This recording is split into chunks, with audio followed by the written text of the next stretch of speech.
Rendez-vous aujourd'hui pour un tout nouveau podcast. On accueille Thomas de Training Therapy.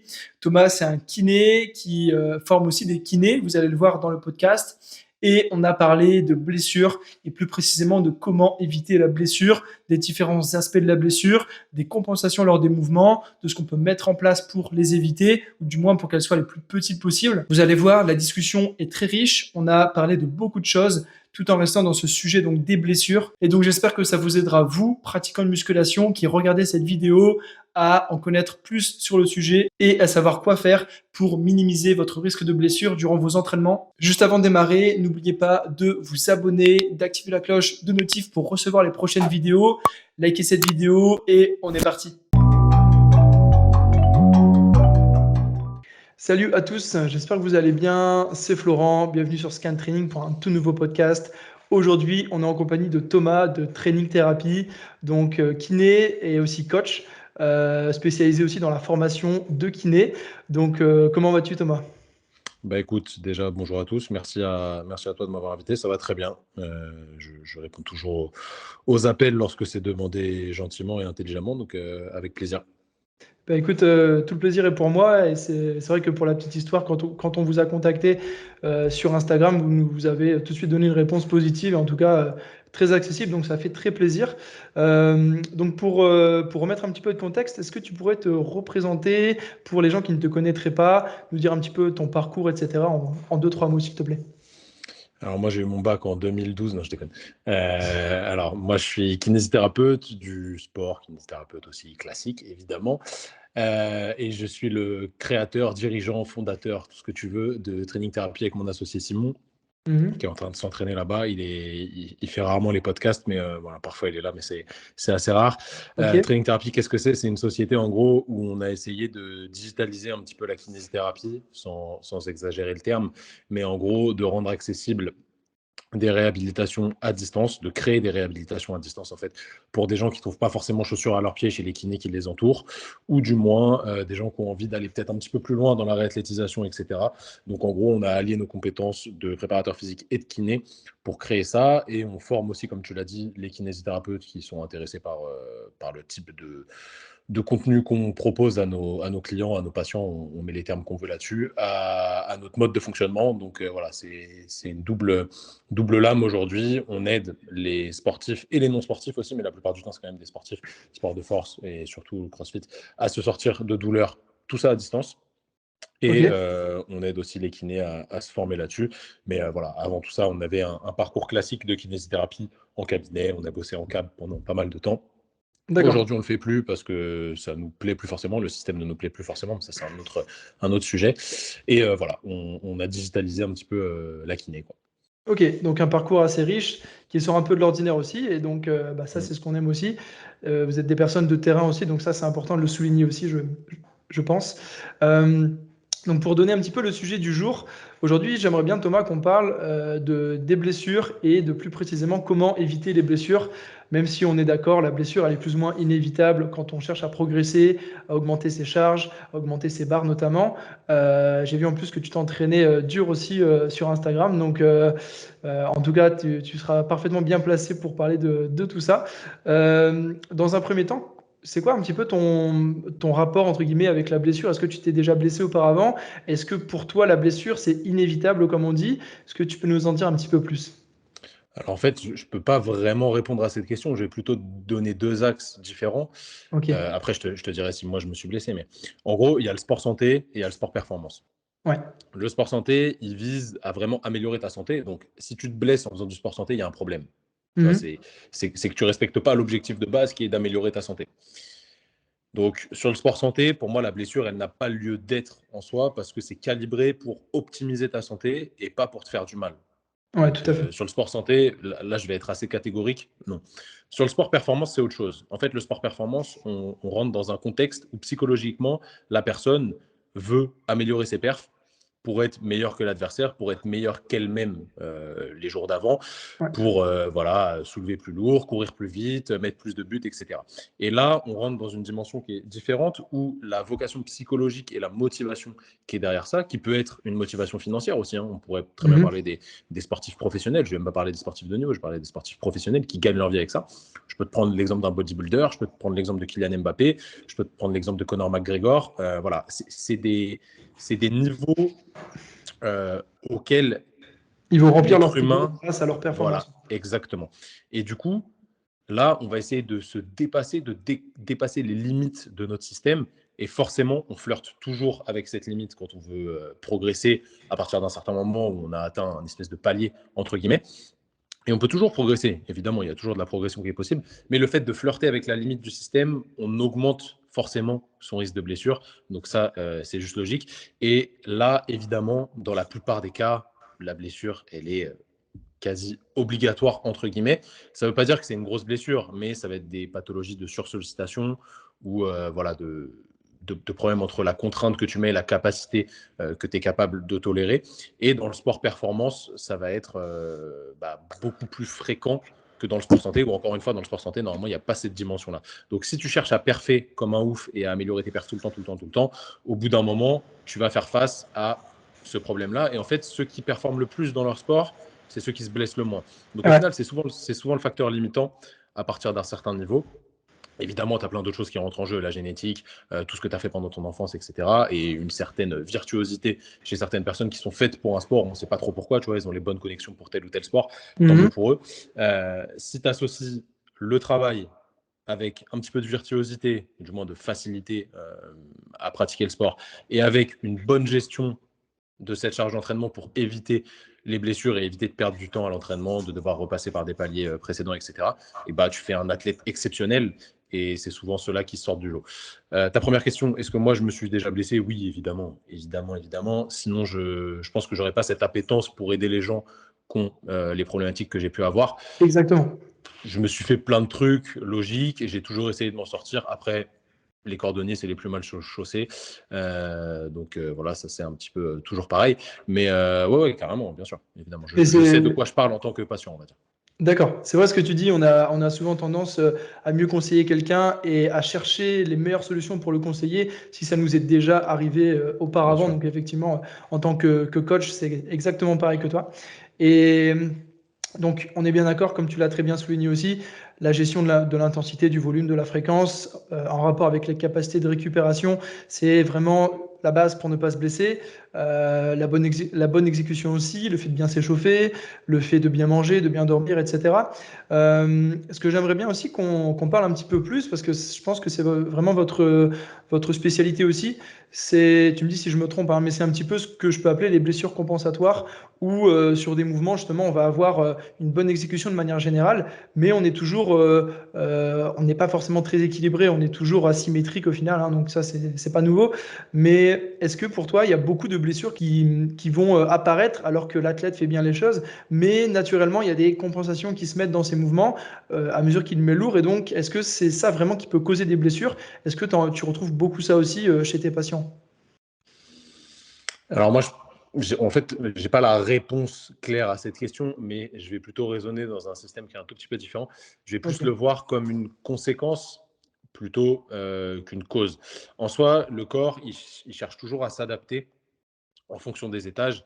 Si par exemple, tu n'as pas assez de mobilité de cheville d'un côté, ok, tu vas mettre plus de contraintes sur ta hanche, tu vois, pour compenser et avoir la Mhm. même amplitude au niveau de la gravité, que je prends l'exemple d'un squat, hein, que ta barre ne soit pas décalée d'un côté, etc., et que ce ne soit Exactement, pas d'avoir un shift problématique. ou ouais. Exactement.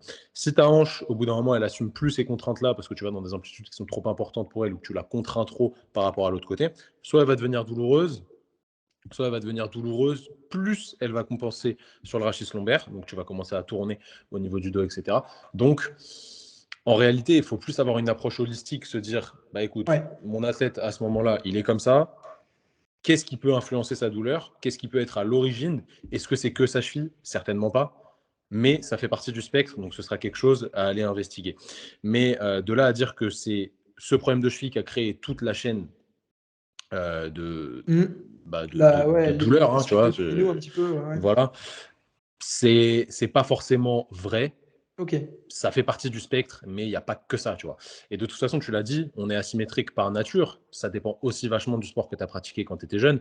Je Ouais, prends un ouais. mec qui a fait que de l'escrime, forcément, il va avoir une position d'épaule, une position de tronc, etc., qui va être archi spécifique de l'escrime. J'y connais rien du tout à ce sport, mais Oui, oui, oui, pour il va moi, être c'est très assez unique. antérieur, même sur le Ouais, centre de voilà. gravité. Ouais, tout à fait. T'es souvent en fente du même côté. Comment on dit Les les séistes aussi, ceux qui escrimes. font du canoë aussi. Ouais, Ouais, ouais. voilà, ouais, aussi. Bref, tu as forcément une latéralité qui est plus développée. Et ça, c'est comme ça. Et tu t'es adapté à ça. Tu peux te désadapter à la chose, mais il va falloir pratiquer beaucoup, beaucoup, beaucoup, beaucoup. En soi, est-ce que c'est problématique? Pas forcément. Après, des fois, il y a des trucs extrêmes où ça tourne énormément. On voit pas mal d'haltéros qui, lors de la réception de snatch, tournent beaucoup. Ouais. Ça, je pense qu'au bout d'un moment, c'est pas ouf parce que quand on met en contrainte des articulations qui sont petites, comme l'épaule, le coude et le poignet, avec des charges très importantes et qui au final sont les derniers maillons de la chaîne et que c'est elles qui vont compenser, au bout d'un moment, elles aiment quand même pas trop la surcharge, alors que une articulation qui est plus balèze, genre la hanche, ça va, ça tolère un petit peu mieux. Donc je pense Ok. que chez ce genre de personnes qui tournent beaucoup, vraiment où on exagère la rotation, il serait intéressant d'aller regarder qu'est-ce qui pose problème. Est-ce que c'est un problème de mobilité thoracique avec une incapacité à rester bien érigé et du coup on compense en tournant? Est-ce que c'est un problème d'épaule? Est-ce que c'est un problème de hanche qui fait que tu n'arrives pas à appuyer correctement d'un côté et que du coup tu te décharges en allant tourner de l'autre côté? C'est difficile de dire, il n'y a pas de cas unique en réalité, c'est vraiment du cas par cas, enfin de cas universel plutôt qu'unique. Ok. Je pense que voilà, c'est un ensemble de choses, ça fait partie de tout ce qui peut être Ouais. vecteur de blessure entre C'est guillemets, c'est mais des causes potentielles, mais ouais. ouais, voilà, c'est clairement pas que ça. Ouais. Ok, donc le but quand c'est ça, c'est un petit peu en dehors bien sûr du fait de consulter un professionnel de santé, ça, comme un kiné, un ostéo, ça va être aussi de sonder un petit peu aussi les différentes articulations qui sont proches de celles où vous avez mal au final, pareil au niveau musculaire. Après, ça reste quand même un travail qui est, enfin, qui doit être fait par des professionnels si vous voulez que ce soit bien fait. Donc voilà, n'hésitez pas en tout cas, si jamais c'est votre cas et que vous regardez ce podcast tout en étant blessé ou que vous avez vraiment de grosses douleurs quelconques, on vous invite vraiment à aller consulter, à envoyer même un petit message à Training Therapy. Je pense qu'ils vous répondront avec plaisir aussi, même si on rappelle, je pense que tu es d'accord avec ça, qu'un message n'est pas une consultation et qu'il ne faut pas compter sur Instagram pour faire une consultation. Mais bon, en tout cas, vous pouvez vous renseigner auprès de professionnels compétents.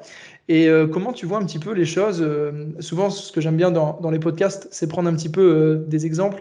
On prend l'exemple de Guillaume, c'est le prénom qu'on donne souvent on va dire, à notre pratiquant type, qui fait son développé couché à 60 kilos. On voit qu'il a un coude qui est beaucoup plus rentré par rapport à l'autre.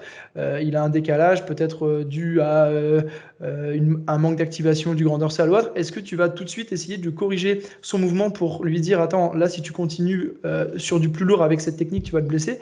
Ou est-ce que, au contraire, tu lui dirais, bon, c'est normal d'avoir des compensations et jusqu'à un certain niveau, on va pas trop s'y attarder, entre guillemets, s'y intéresser. On va même peut-être attendre de se faire un peu mal avant de s'y intéresser. Est-ce qu'il vaut mieux, encore une fois, il vaut mieux prévenir que guérir, mais est-ce que sur un niveau vraiment faible, à 60-70 au bench, entre guillemets, hein, est-ce que tu conseillerais déjà de s'attarder à des problèmes compensatoires en vue d'éviter une future blessure, ou est-ce que c'est normal au final et que tout le monde en a et est-ce que c'est une question qui n'est pas évidente, mais est-ce que tu peux nous dire un petit peu ton point de vue sur la question? Si on a une approche biomécanique pure, tu vois, vraiment par définition Ouais, biomécanique, hein, à la la chirurgie Delavier. ouais, du mouvement, quoi. En soi, la production de force, c'est réel. Hein. La production de force, elle est quand même optimale quand tes leviers sont optimaux et que tu es stable et que Ouais, tu produis quelque chose de symétrique. C'est logique. C'est logique, on lutte contre la gravité. Donc, bien tu sûr. vois, Faut c'est être juste logique. aligné. Ouais, ouais. Donc, en soi, d'un point de vue perf, bah ouais, ça va être important quand même de le corriger en, en cherchant la perf plus tard. Tu vois, si la personne cherche ça. Après, en fait, c'est tellement dépendant de ce qu'on voit, de ce qu'on évalue, de ce qu'on connaît de la personne que ça va dépendre. Tu vois, si c'est minime, on va pas forcément s'y attarder. En fait, il ne faut pas que ça prenne le pas sur la progression Exactement, ouais. de manière drastique. Si par contre c'est flagrant et que tu vois que potentiellement, bah là, c'est trop, tu vois, s'il y a une différence de, je sais pas, c'est absolument pas un cut-off que je donne, mais de 20 degrés sur l'ouverture au niveau de l'abduction ici, Ouais, ouais. bah, moi, ça va me paraître trop, donc je vais essayer de le corriger. Mais je ne vais pas empêcher la personne de s'entraîner. On va juste adapter les choses D'accord. et on va mettre des correctifs en place qui, petit à petit, vont faire leur job. On n'aura peut-être pas 100% de symétrie à la fin. et c'est pas forcément ce qu'on recherche. Comme j'ai dit, il y a des asymétries qui sont logiques et qui sont Oui, là depuis longtemps. Mais voilà, ça dépend du du taux contexte un petit de peu, hein. ouais, voilà, si c'est flagrant ou pas, tu vois. Mais ça, Ouais, c'est archi jusqu'à un subjectif en certain vrai. degré, on peut accepter, mais c'est vrai Ouais, que, tu c'est vois, subjectif. c'est souvent un petit peu en muscu, on parle tout le temps des pecs, hein, donc on dit j'ai un pec plus gros que l'autre, etc. Moi, ce que j'aime bien conseiller, souvent, c'est des personnes qui débutent, c'est de dire justement que c'est pas du tout important et que c'est des détails sur lesquels il faut passer, en fait, parce que tout simplement, en fait, il n'y a que vous qui le remarquez. Et donc, ouais, on peut dire que on garde une certaine liberté de mouvement, comme on dit. On s'assure d'avoir la bonne mobilité, un peu plus de mobilité que le mouvement l'impose, même comme Christophe Cario aime bien le dire. Ouais, Et à c'est vrai. partir de C'est vrai. là, on voit si c'est flagrant et si c'est le cas, on peut mettre des correctifs en place. Et est-ce qu'on peut parler un petit peu plus maintenant, tu sais, de ces aspects de préhab, de réhab? Est-ce que tu pourrais définir un petit peu rapidement avec tes mots de kiné? Alors, il me semble, moi, c'est des trucs que j'utilise pas trop, mais il me semble que la préhab, c'est le fait de se préparer en potentiel amont de se faire mal, tu vois. Donc, Ok. en gros, c'est de la prophylaxie, quoi. Ok. Tu De vois. la prévention en échauffement, Pour en moi, c'est ça, activation, ouais, des choses comme ça, quoi. exactement. Ok. Et la réhab, c'est quand tu es blessé et tu te réhabitues, tu te réhabilites à tolérer les contraintes que ton sport t'impose ou que tu t'imposes toi-même. Ok. Donc voilà, tu te remets en forme, quoi. Ok, la réhab, donc la réhabilitation, on pourrait l'associer à la réathlétisation un petit peu? Bah, en fait, le rehabilitation en anglais, c'est la rééducation en français.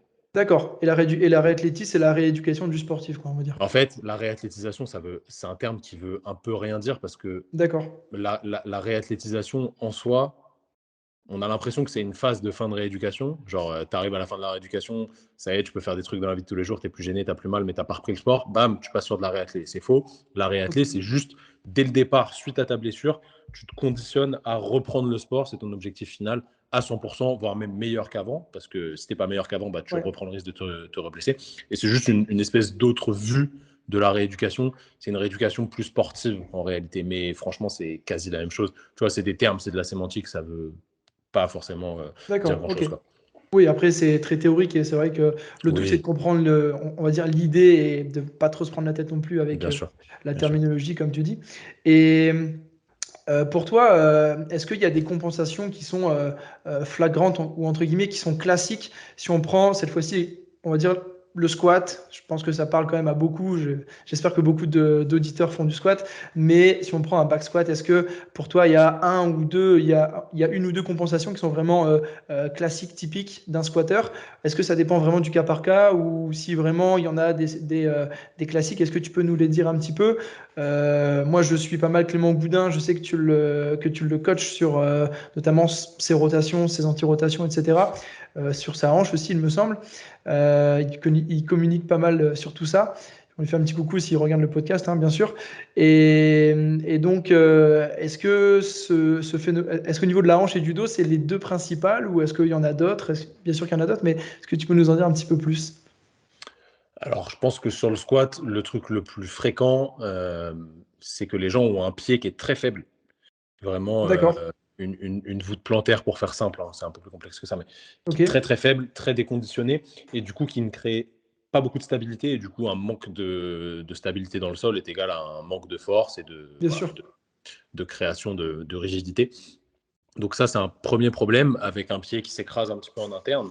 Tu vois, Mhm. après, quand les gens mettent des lifters, ça se voit même plus. Tu vois, tu mets des Ouais, Romaléos, on tu mets pense par une mobilité de etc. cheville un peu artificielle et Ouais, ça se voit même plus parce qu'en fait, la chaussure est tellement rigide que tu vois plus le pied bouger, mais ça veut pas dire que c'est ah oui, stable. ils l'ont Au peut-être à contraire. l'intérieur de la chaussure, mais Ouais, visuellement de l'extérieur, ça se voit pas trop, quoi. c'est ça. Et vu Ok. qu'ils sont en extension de cheville, ça se voit moins, on va dire. Enfin, ça se Mhm. ressent moins. Donc ça, en premier, vraiment un pied bah, dans les chaussettes pour pas faire de blague, mais un pied vraiment pas ouf en termes de capacité de création de force.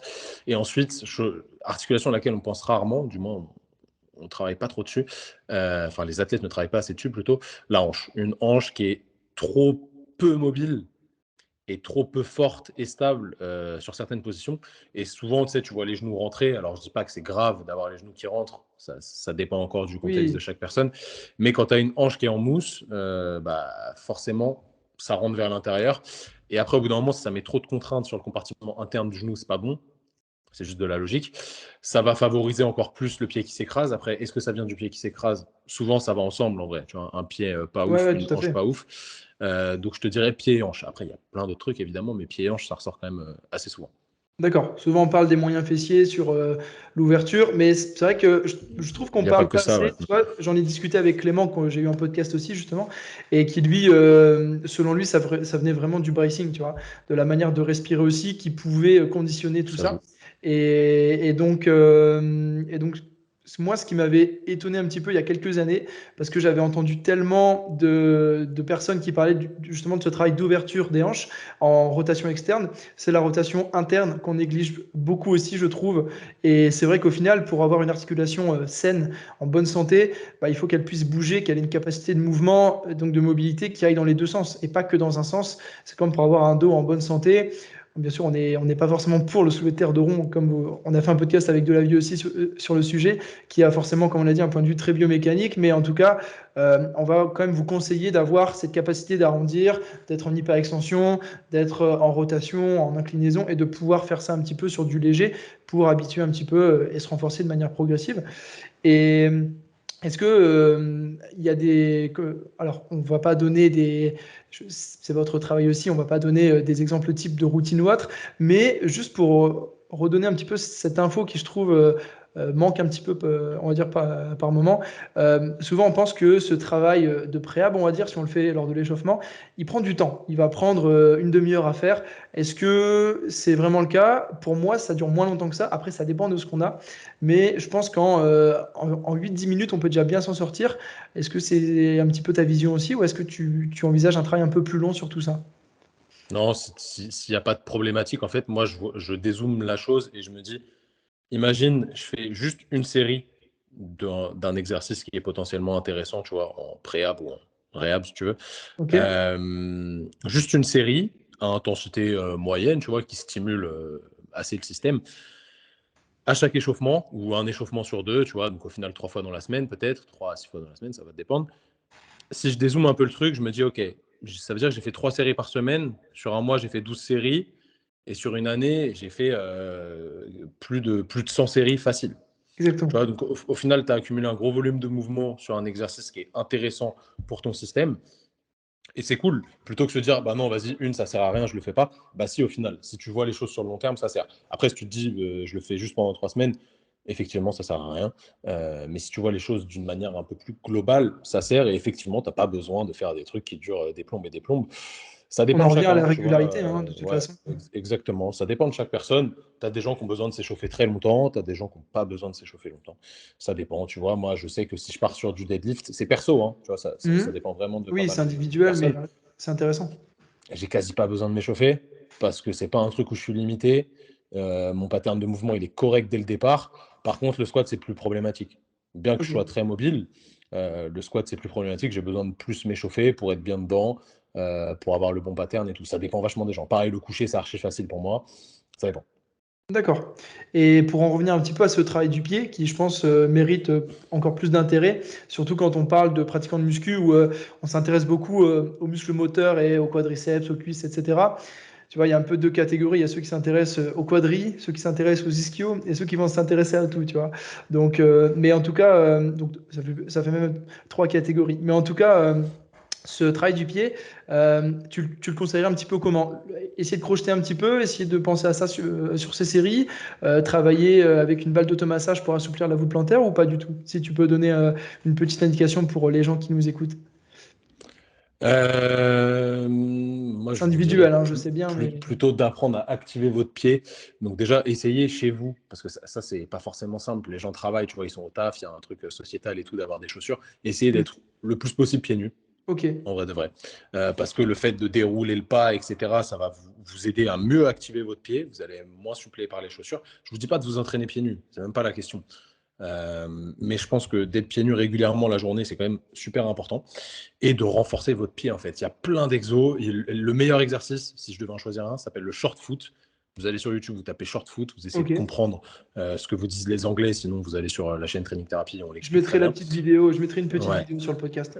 Vraiment, le short foot, c'est un excellent exercice de compréhension de comment on active le pied. En gros, tu fais D'accord. la même chose qu'avec ta main, comme si tu activais les muscles intrinsèques de la main ici, là, les interosseux et tout, où tu viens creuser ta voûte plantaire et activer limite ce grip en fait. On est capable de faire des choses avec nos pieds, tu vois. On pourrait prendre un objet par terre. Oui, ben on le Moi, voit je, bien, moi, hein, les personnes mm, qui malheureusement ne peuvent plus se servir de leurs mains. ouais, carrément, En carrément. France. Moi, je suis tout le temps pieds nus et je ramasse plein de trucs avec mes yep. Je suis judoka aussi, donc nous, on a l'habitude d'avoir une certaine dextérité quand même au niveau Mhm, des orteils. exactement. Donc, moi, c'est pas un problème. J'arrive à coincer des trucs entre mes orteils, à bouger, etc. Donc, moi, ça va. Mais les gens qui sont tout le temps en chaussures, qui n'ont jamais travaillé leurs pieds, pire, les mecs qui ont fait du foot toute leur jeunesse, qui sont tout le temps dans des crampons, t'es serré, t'es comme ça au bout. C'est moi. Non, non, Voilà, mais c'est plus compliqué après. Et franchement, c'est une articulation qu'on néglige beaucoup, mais qui est extrêmement importante parce que c'est d'elle que vient toute notre stabilité de base. d'accord. C'est Il y a complètement con, mais c'est la base du château de cartes en fait. beaucoup de terminaisons et c'est vrai que, ok, ok. Là, Donc tu vois, j'essaye il y de a le pas faire que un les petit peu là. automassages, tu vois. Il n'y a pas que les automassages Oui, là-dessus. oui, oui, oui. J'essaye de le faire un petit peu là. Je suis pieds nus aussi, justement, tu vois. Donc, Yes. mais c'est vrai, c'est pas évident. Et tu vois, comme on dit, alors il y a une phrase qui dit on est équivalent, enfin, notre niveau est égal à celui du maillon le plus faible de la chaîne. Donc, c'est vrai que vous pouvez avoir, je pense, des quadriceps très forts, des fessiers très forts et autres. Mais si vous manquez de mobilité ou que vous n'avez pas justement cette capacité à bien contrôler votre pied, bah, vous pouvez plus facilement vous blesser. Et donc, en tout cas, bah, on vous incite, on vous invite à tester ces petits exercices un petit peu secondaires, entre guillemets. On ne va pas les faire non plus en forçant ou, on va dire, avec une intensité folle, mais en tout cas, on vous invite quand même à accorder un petit peu de temps dans vos séances à faire tout ça. Et, et donc, pour en revenir un petit peu bah, au sujet, on y est en plein dedans, mais donc au fait d'éviter de se blesser, euh, est-ce que pour toi, il y a un meilleur conseil à donner aux gens si, ils ne devaient retenir qu'une chose de ce podcast pour éviter de se blesser? Je sais que c'est une question hyper compliquée, il n'y a pas de contexte, il n'y a pas de il y a pas, voilà, on ne parle pas de quelqu'un en particulier, mais un conseil que tu as peut-être appris avec le temps et que tu donnes à tes patients tout simplement, qui peut sortir un petit peu de l'ordinaire aussi peut-être, mais est-ce que tu vois un premier conseil ou on reste vraiment sur cette gestion de l'effort par rapport aux capacités de récupération? Alors, il y a qu'un conseil en fait, qui est réel et qui est en plus étayé par la science, tu vois, et qui est vraiment vrai sur le terrain. Bien gérer sa charge d'entraînement, comme on a dit tout à l'heure. Donc, toujours, si vous voulez performer, vous flirtez avec la limite en fait tout le temps, et c'est normal, mais faites-le intelligemment. Faites-le intelligemment, avec des cycles planifiés, des choses vraiment adaptées, intelligentes, régulières, et on progresse, on progresse, on progresse, et vous corrélez ça surtout à votre niveau de fatigue mentale et physique. Et deuxième chose, le truc qui prévient le plus des blessures, c'est un, la bonne gestion de la charge, deux, un niveau de force élevé. Et niveau de Hmm. force, qu'est-ce que j'entends par ça? J'entends pas faire 200, 210 au soulevé de terre. C'est vraiment le niveau de force qui est capable de produire chaque tissu du système sur la chaîne dans laquelle il est impliqué, en fait. Donc, soyez plus Ok. fort, globalement, et vis-à-vis des contraintes que vous impose votre sport, évidemment, je prends l'exemple du foot. Si tu n'es pas fort à haute vitesse quand tu sprints, forcément, tu Hmm. prends un risque important de te blesser. De claquer, ouais, c'est clair. Dans le power, si t'es pas fort à basse vitesse, parce que généralement c'est des efforts qui se font lentement, bah, tu prends un risque de te faire mal, etc., etc. Donc ça dépend vraiment de votre sport. Soyez spécifique à votre pratique. Après, pour la vie de tous les jours, il vaut mieux quand même être assez éclectique et savoir faire plein de choses et être résilient dans pas mal de situations. Mais en vrai, il n'y a que ça qui va te potentiellement prévenir des blessures. Être fort et bien gérer ta charge d'entraînement. Ok, d'accord. Donc en plus de ça, on pourrait aussi parler un petit peu de la morpho-anatomie, essayer de respecter au maximum, on va dire, ces conformités osseuses, entre guillemets, la manière dont notre corps fonctionne vraiment. Si on est plus à l'aise en flexion, bah, on va plus travailler comme ça. Si on est plus à l'aise en ouverture, on va placer ses pieds un peu différemment si on reste sur le squat. En tout cas, c'est vrai que si vous vous renforcez, vous allez être plus fort, donc vous allez protéger, puisque la masse musculaire, c'est un des premiers tissus qui va protéger vraiment vos articulations, vos tendons aussi. Donc, en tout cas, le renforcement, on est toujours pour. Et donc, bah, écoute, c'est super intéressant. J'avais encore une idée aussi, je ne sais plus. Je viens de perdre mon fil. Morpho, tac. Oui, et bien évidemment, faut garder en tête que le renforcement, comme tu l'as très très bien dit, doit être progressif et vous ne devez pas passer, si on reste sur le squat, 200 kg à 120 kg en 2 séances. Vous devez vraiment y aller progressivement, respecter les standards et en tout cas, vous allez limiter au maximum votre risque de blessure. C'est clair. Donc, écoute, je pense qu'on a fait un bon petit tour, Thomas. En tout cas, j'ai trouvé la discussion super intéressante avec de très bons conseils de ta part. Donc, je te remercie beaucoup. Est-ce que tu souhaites rajouter encore un petit mot ou est-ce que tu penses qu'on a fait le tour également? Non, on a fait le tour. Après, n'oubliez pas, hein, que, la pratique sportive pour la plupart d'entre vous, même si vous compétitionnez, moi je suis le premier à être compétiteur à l'entraînement, en compète, peu importe. Ce que je veux, c'est gagner dans la limite du raisonnable. Même si vous êtes compétiteur et cetera, n'oubliez pas que c'est quand même une partie de votre journée et de votre vie qui est là pour le plaisir en soi. Donc, Mhm. se faire mal juste pour se faire mal, ça n'a pas Ouais, vraiment de logique. Vous allez pas vous faire des choses graves. Voilà, on reste dans des sports qui sont pas extrêmement traumatisants non plus si on regarde l'incidence des blessures et surtout le risque que c'est pas des ouais. blessures de fou. C'est pas, On voilà, fait tout le pas monde du ne fait saut à pas du ski ou ouais, c'est tout à fait. ça. Ou du MotoGP, voilà, des trucs vraiment avec de la haute cinétique et forcément des choses un petit peu plus graves si jamais on se fait mal. Donc prenez du plaisir dans ce que vous faites, entraînez-vous intelligemment et n'oubliez pas que vous faites ça pour vous et pas pour le montrer sur Instagram, quoi. Donc forcément, il y aura des sportifs de haut niveau qui vont nous écouter, des professionnels peut-être même. Eux, c'est différent, tu vois, c'est une carrière, c'est des choses différentes, mais c'est infime. C'est Oui, infime. ils, Et je leur souhaite évidemment le meilleur, j'en encadre, tu vois, j'encadre des gens qui vont aux games et tout. C'est ils ont leur différent. vision également et voilà. Bien sûr, ils sont au clair avec ça, ils ont des objectifs ultra précis, c'est quadrillé, c'est carré et ils savent que pour leur santé, c'est pas le meilleur truc du monde, mais ce sera toujours mieux que de rester dans son canapé. Voilà, donc ça, Exactement. c'est sûr et voilà, il faut juste remettre, chaque chose dans son contexte, on va dire ça comme ça. Exactement. Donc le plaisir et je rajouterais même que pour vous qui nous écoutez, il y a de fortes chances aussi, si vous êtes un pratiquant de muscu, on va dire intermédiaire, et que vous suivez pas mal ce qu'on fait aussi sur Scan Training, de toute façon, dites-vous bien que c'est pas votre vie non plus et que c'est qu'une partie de votre vie et que voilà, ça, comme tu l'as super bien dit, ça doit contribuer à votre bonheur et ça ne doit pas vous faire des nœuds au cerveau ou vous prendre toute votre énergie ou votre temps. Donc, C'est clair, écoute, c'est parfait. En tout cas, je te remercie beaucoup pour ce podcast.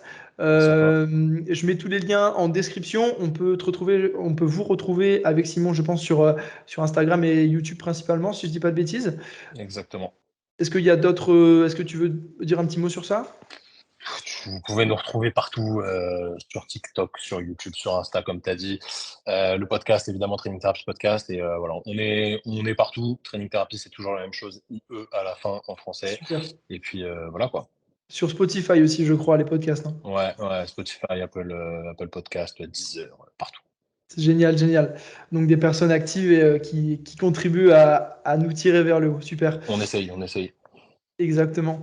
Bien écoutez, en tout cas, je vous remercie à tous pour votre écoute et votre visionnage. J'espère que ça vous a plu, que vous avez trouvé ça intéressant. N'oubliez pas, bien sûr, de vous abonner à la chaîne Scan Training, activer la cloche de notif pour ne pas rater les prochaines vidéos. Commentez cette vidéo pour nous donner un petit peu vos retours. Pourquoi pas pour nous dire si vous avez été blessé aussi par le passé, comment vous avez fait, si vous avez mis des choses en place, ça va nous intéresser. N'hésitez pas non plus à partager ce podcast à vos potes blessés ou à vos potes qui négligent un petit peu le travail du pied et autres. Et en tout cas, likez cette vidéo si vous soutenez notre travail. Donc, Thomas, merci encore à toi. On se dit à très vite pour un prochain podcast. À bientôt tout le monde. Salut.